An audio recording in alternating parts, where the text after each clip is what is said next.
All right, today we're jumping into one of the hottest strategies in crypto right now, airdrop farming. We're going to skip the fluff and get right into a solid playbook for 2026, highlighting 5 key projects that could seriously reward their earliest users. So, have you ever wondered how people get their hands on free crypto?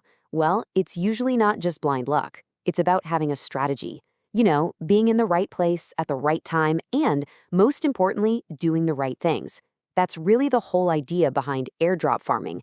It's a way for new projects to say thank you to their most dedicated early supporters. Airdrop farming is definitely an active game. You're not just sitting around hoping for a handout. Nope, you're actually interacting with a project, using its cool features, maybe even providing some liquidity, which is just a fancy way of saying you're adding your assets to a pool to help other people trade. All these actions show you're a real, genuine user, which puts you right at the front of the line when that token airdrop finally happens. But wait, why do projects even bother with airdrops in the first place? Well, you can think of it as a superpowered marketing move. Instead of blowing millions of dollars on ads, they give their tokens directly to the people who are actually going to use and support their network. It's a genius way to build a loyal community right from the start by rewarding the people who believed in them from day one. So yeah, this is the core of the whole strategy. Your mission, should you choose to accept it, is to find these awesome, promising projects before they launch a token and just become a really active member of their community. All that activity you do on chain, that basically becomes your crypto resume. So let's take a look at a few places you can start building that resume right now. Okay, let's get into the playbook. We're kicking things off with 2 projects that offer a really clear shot at a potential airdrop. One is the prediction market Polymarket, and the other is an upcoming Ethereum scaling solution called MegaETH. First up, Polymarket. The huge advantage here is that they've already confirmed a token is on its way. That is a big deal because it takes a ton of the guesswork out of the equation. We know there's a reward coming. Our job is just to position ourselves to get it. So the game plan here is pretty simple. Just be a real, consistent user. Place some predictions on things you find interesting, play around with the platform's features, and just build up your activity over time. You have to remember, these projects are getting smarter and smarter at weeding out bots, so that authentic, long-term engagement is what's really going to make you stand out.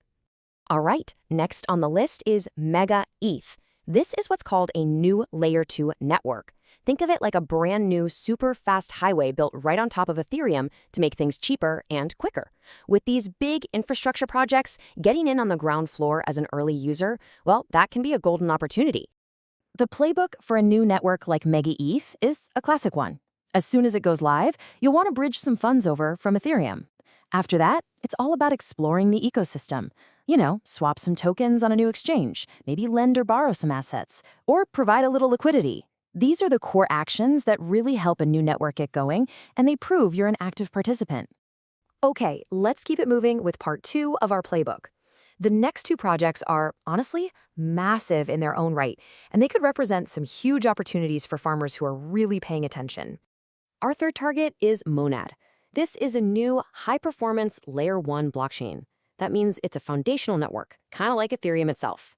Now, what's really interesting here is the insane amount of funding they've raised from major players. That's usually a pretty strong signal that a project has the cash and the incentive to reward its early community with a really valuable token. With a project like Monad, the plan is all about getting involved early. You can even start with our testnet, which is like a beta version where you help the team find bugs before the big launch. Then, once the main network is live, the focus shifts to using all the different apps built on their ecosystem. And who knows, down the line, staking their native token could be a huge factor too. Next up is a name that literally everyone in crypto knows, MetaMask. A token has been rumored for what feels like forever. And, well, while nothing is confirmed, its huge user base makes it pretty much the most anticipated potential airdrop in the entire space. It's the kind of opportunity you just can't afford to ignore. The strategy for MetaMask is all about using its own built-in features. Don't just let it sit there as a passive wallet. You want to be actively using the swap and bridge functions that are right there inside the app. The goal is to make MetaMask your go-to hub for all your Web3 activity, building a really strong history of engagement on-chain. All right, our final target is a project that's actually rewarded its users once already, which is an incredibly bullish sign for the future. Let's talk about the decentralized exchange Hyperliquid. So, Hyperliquid is a decentralized exchange for trading what are called perpetuals. They're basically financial contracts that let you bet on where an asset's price is headed. What makes it so compelling, though, is its history. They've already pulled off one successful airdrop, which sets a really strong precedent and makes a potential second one, well, let's just say it's highly anticipated. The game plan here is super direct, focusing on the platform's two main functions, trading and providing liquidity. So you'll want to trade actively to build up some volume and maybe consider depositing some assets into their liquidity vaults. These two actions are absolutely essential to the platform's success, which makes them the most likely things to be rewarded. Okay, so we've covered the what, but now let's talk about the how. Because honestly, it's not just about what you do, but how you do it. A few simple rules can be the difference between a massive airdrop and getting your wallet drained. Look, there are really two ways to approach this whole thing. There's smart farming, which is slow and steady. You only use official links from their Twitter or Discord. You focus on being a genuine user over time, and you guard your private keys like your life depends on it. And then there's risky farming, which is the complete opposite, clicking sketchy links and taking shortcuts that usually lead straight to scams. So to wrap up the strategy, just burn these 4 rules into your brain. First, be consistent.